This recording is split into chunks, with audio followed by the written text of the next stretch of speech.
Okay.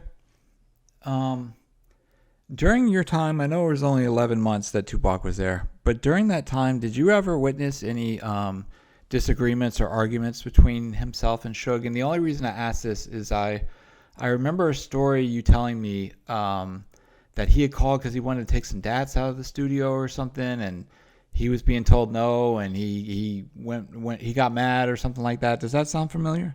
Well, what happened on that situation was, as I just explained on the video earlier, we had this rule where that was in place after All Eyes on Me kind of got leaked on the streets, that you had a that the engineers had to get permission from security to put something on a DAT or a cassette, from reels to DAT or cassette.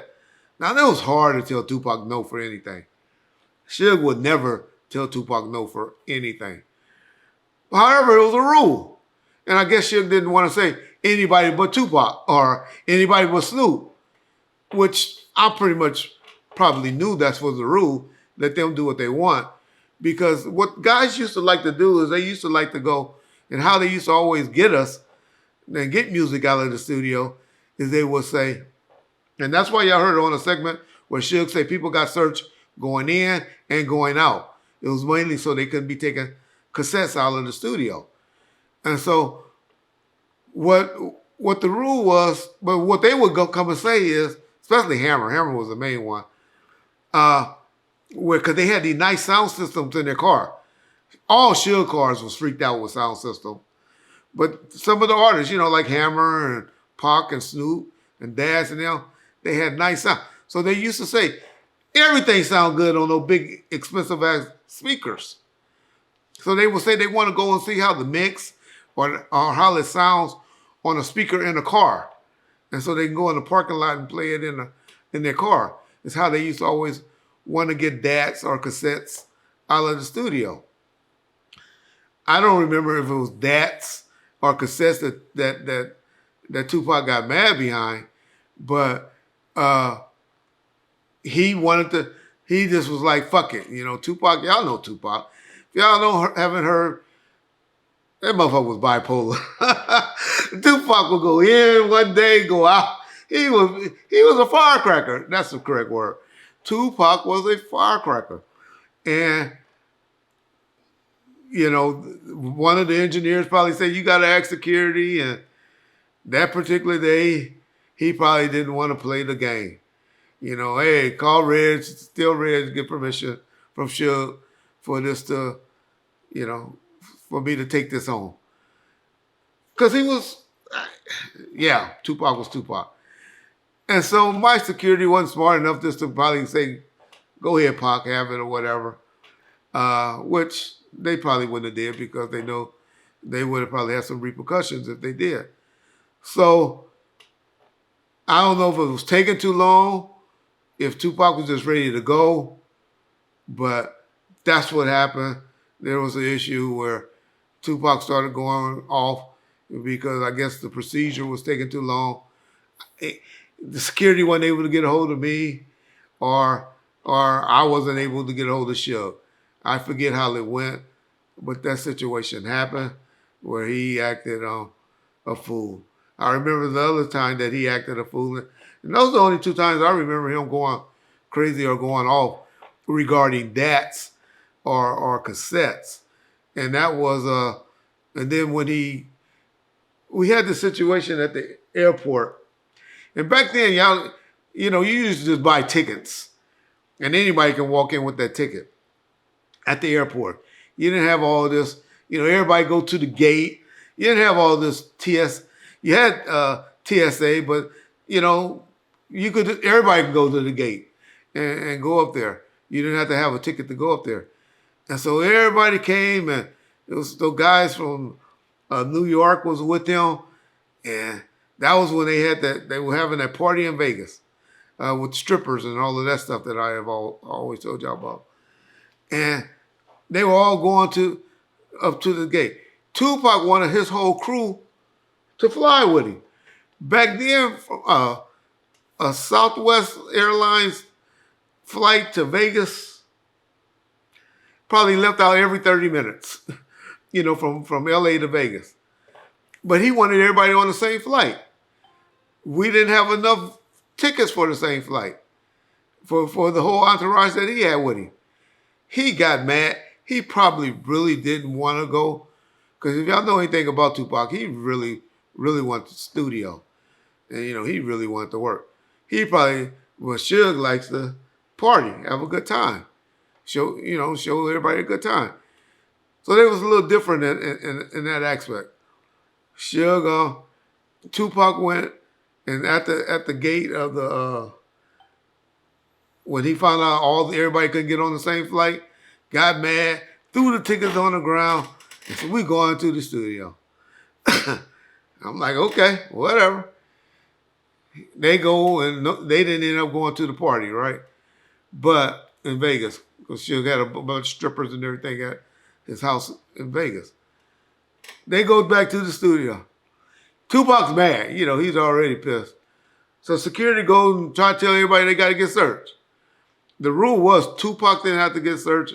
I finally acquiesced to that. And Snoop and Suge. Probably David Kenner. Those were about the only ones that didn't have to get searched. Everybody else came in the studio. Or Jimmy Iovine, if he came, he only probably came up there 2 or 3 times a year, if that. But anybody else would have to get searched. And Tupac was like, y'all come in here. Y'all ain't searching none of my people. We just left the airport. Ain't nobody got nothing on them. And that's when a big melee happened because my security was like, nah, you can go back there, Tupac. But these niggas is with you getting searched. And I remember something big about that happening. The only other time, stuff's going back, but Suge and them kept it quiet when, of course, around August and stuff, and the alleged audit and stuff was going on, Suge and Pac was having some conversations, and there was something going on between them, about the signings, and Suge telling him, I remember sitting around him when he was saying, I'm going to give you a monthly of $75,000 a month to take care of Machiavelli Records. Y'all look at $75,000 as nothing now, but trust me, back in the 90s, $75,000 was a lot of money. And that Tupac was going to be getting $75,000 a month.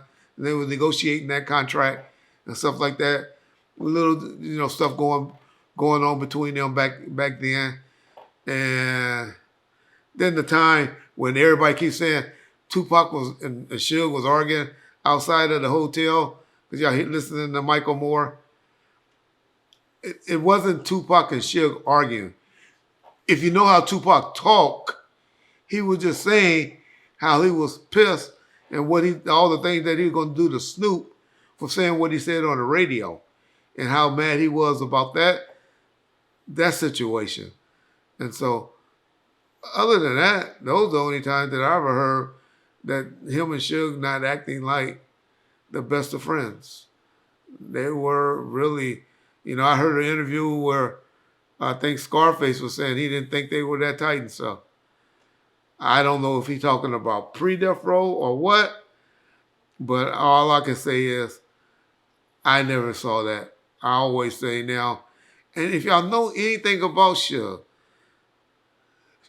treats everybody cool. Everybody think they were Suge's best friend at one point in time in life. It's just when you fall out with him is when Suge usually go bad.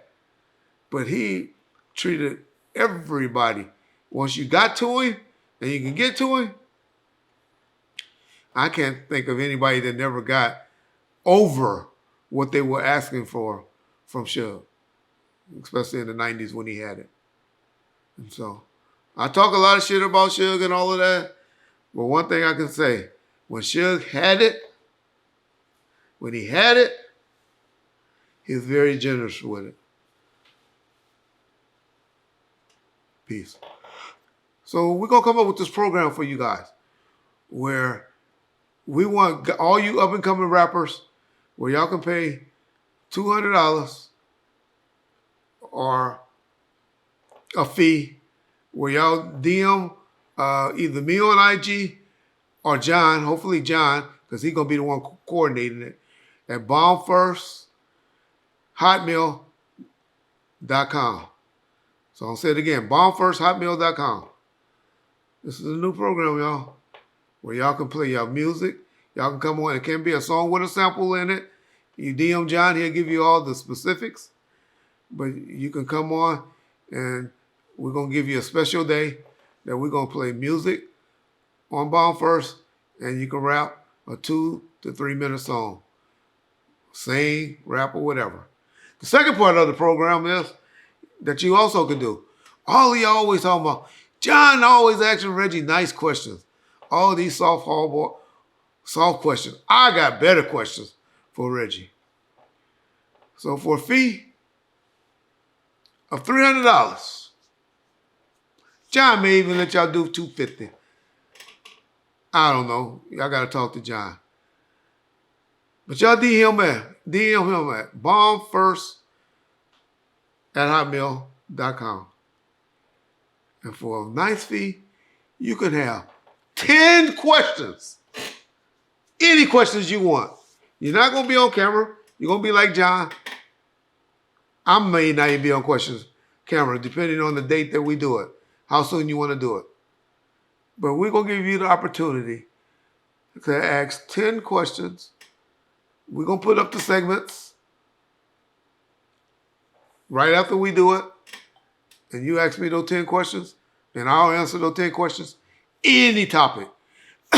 You can call me a fat pig. If that's how you want to spend your $300 for 10 questions, you can just call and say 10 crazy things to me. Ask me 10 crazy things. As long as it's within the YouTube and John's guidelines, we good.